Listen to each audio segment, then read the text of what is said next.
Hey everyone, welcome back into the kitchen for Culinary Wellness Part 2. My name is Kim Morrell and I am a classically trained French chef. I am also an associate instructor with the Nutritional Therapy Association. This recipe that we are working on right now is going to be a pan-seared salmon with a beautiful fresh herb, garlic, lemon, and olive oil sauce. We have fresh salmon, unfiltered olive oil, and beautiful fresh herbs. We have rosemary, some sage, fresh parsley, and then also thyme. And we're also going to be using fresh garlic, fresh lemon, and high quality salt. We are going to begin with our herb and lemon sauce for the salmon. I'm going to start chopping some herbs and garlic, and I just wanted to briefly go over the best way to hold a knife. So you'll notice that this particular knife has a really long handle, and when we're talking about knife use, we are thinking mostly of safety. And so and also we want it to be comfortable. So it's best to kind of choke up, if you will, on the handle of the knife. And I like to put my pointer finger right back here, and my thumb actually kind of rests up here on the top of the blade. And what that does is it gives me a lot of control over this knife. If I were to have my hand way back here on the knife, it'd be a lot more unsteady in my hand, and this way I can keep my fingers out of the food, which is always a good thing.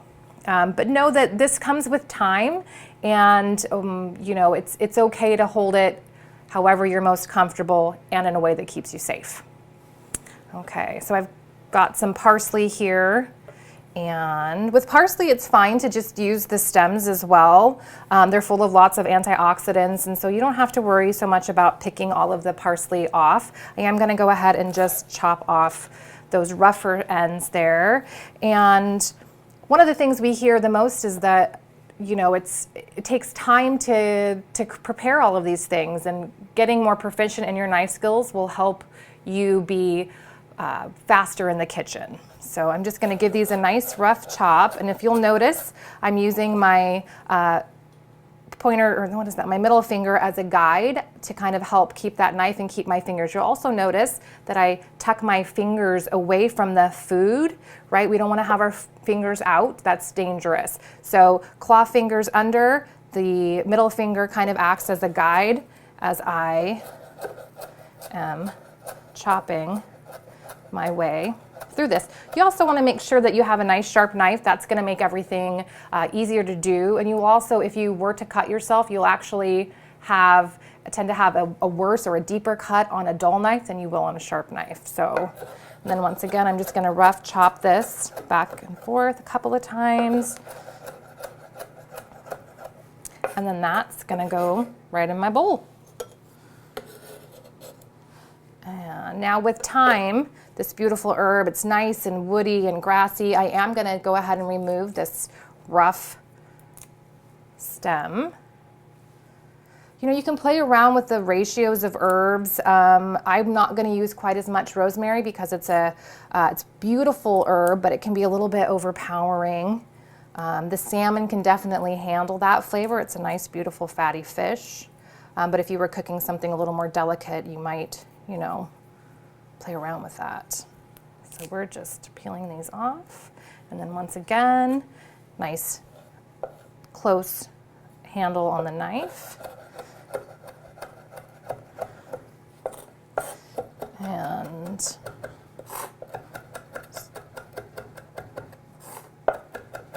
all of this stuff just takes practice, you know, and getting in the kitchen, having fun, and not taking yourself too seriously. I've already removed the woodier stem off that rosemary, and I'm going to make sure that I mince this kind of pretty fine. It's a tougher herb.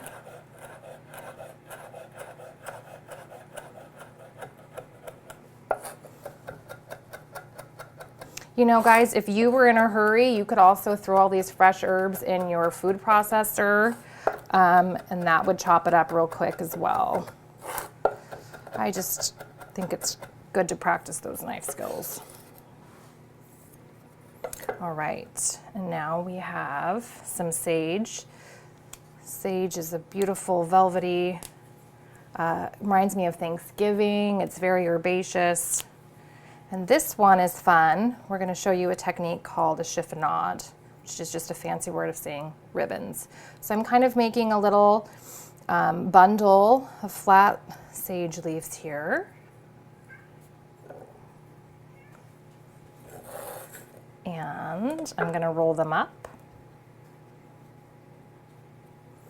And then use my knife to just cut some really nice thin ribbons. And then you get these beautiful ribbons, and now I'm going to use that to just cut them into a little bit smaller pieces. All right, and in goes the herbs. All right, next we're going to get some fresh lemon juice and some fresh lemon zest. Sometimes you have lemons that aren't particularly juicy. You can help get some of that juice out by just pushing down. Helps release some of the juices. I'm going to use a microplane zester here to get some of the zest from the lemon into our bowl. It's important when you're using zest of any fruit or the skins to make sure that they're organic. That is really important when using zest. So I'm just going to use this guy. And I'm avoiding getting any of the white part, that pith, because it can be really bitter. So I'm just taking off this first layer of lemon zest. And that looks great. Perfect. And then you'll get some on the back, and you can just use a knife to kind of, or a fork to get it in there. Next, we're going to use that same grater for some fresh garlic. So I've got some garlic cloves here, and I'm sure you guys have seen this on TV a million times. Flat part down, press, and what that does is just open up the clove for you. You can chop this, no problem. I like to use the zester. It just keeps it really fine and helps release some of those oils of the garlic.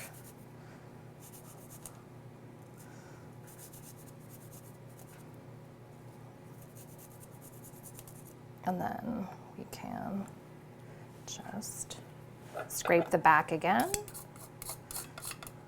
And that's going to go right into the bowl as well. So now I've got all these beautiful herbs, this garlic, the lemon zest, and we are going to add some salt. I always like to undersalt. You can always add more, but it's really hard to take it out once you've added it. And then we're using this unfiltered extra virgin olive oil. And I'm just trying to make kind of like a thick paste, a sauce that I can spoon over the top of the cooked salmon. So I'm probably going to add 3 or 4 tablespoons, maybe 3 tablespoons here. And then no fancy equipment. We're just going to use this fork to stir it up. And now allowing this to sit is going to really bring out the flavors and all of those herbs and garlic and give it a chance to mellow out.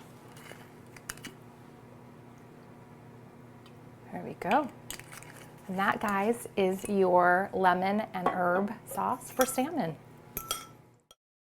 And now we're going to go ahead and move on to cooking the salmon. I'm going to go ahead and take these 2 half fillets and break them down into 2 smaller pieces. So we'll have 4 beautiful pieces of nutrient-dense salmon.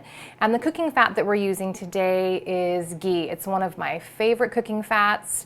It's full of fat-soluble vitamins A, D, E, and K. It's got a really high smoke point because all of the milk solids have been removed. So if you've ever tried to cook with butter and it's burned in a pan, this won't do that for you. It's also highly stable at a high heat, so it's a good one to use for pan-searing salmon. All right. So I am just going to try to cut these into fairly even sizes here. And I'm going to leave the skin on. You could, of course, take the skin off. I also want you to know that cooked salmon, salmon after it's cooked, the skin will come off really easily. But it's also very nutrient dense, and if you want to give it a try, I suggest that as well. So I'm just going to use a nice long stroke at a diagonal. You can kind of see how that salmon comes apart. And the skin can be a little tougher to cut through.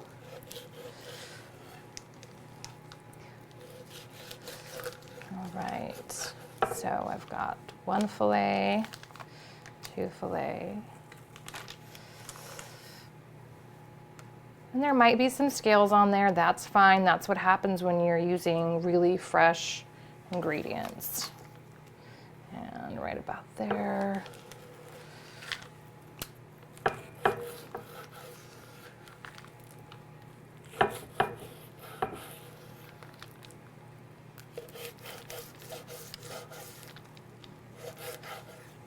All right, and then we've got our salmon. All right, we went ahead and put the pan on the stove. I've got it at about a medium-high heat. We want to have a nice hot pan when the salmon hits it, and that's going to help us form a beautiful caramelized kind of crust on top of the salmon. It'll prevent it from sticking to the pan. So I'm going to put ghee in here. You want to have kind of a nice layer, nothing crazy. Although, can you really ever have too much ghee? Our ghee just came out of the fridge. Okay, so I'm going to let this melt and kind of see where we're at. Oh, it smells good.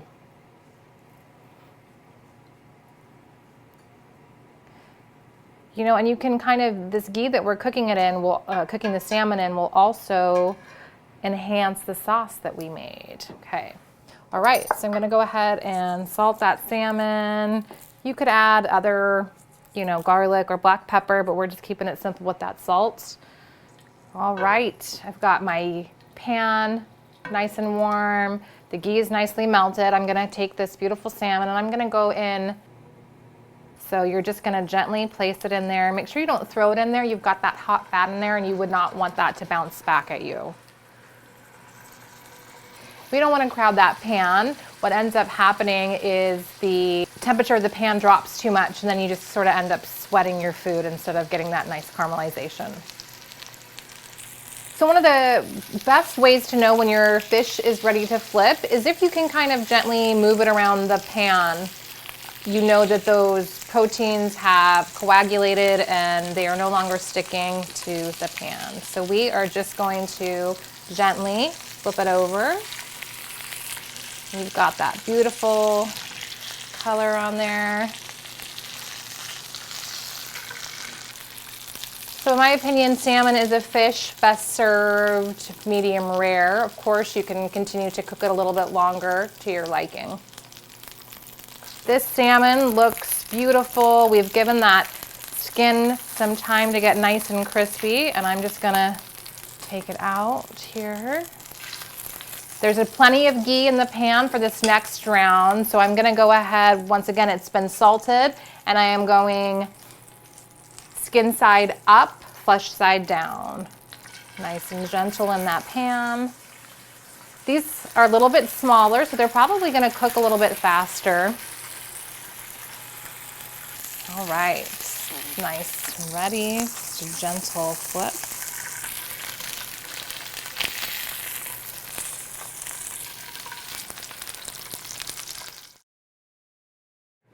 All right, we've got our beautiful salmon here. I'm gonna take that lemon that we zested. I've already cut it in half, and I'm just gonna cut it into some wedges here. And I'm just gonna squeeze a little on there. And those can go just right on the side. I'm gonna grab our sauce. And we're just gonna spoon this beautiful sauce. Oh, it smells good. Right on top here.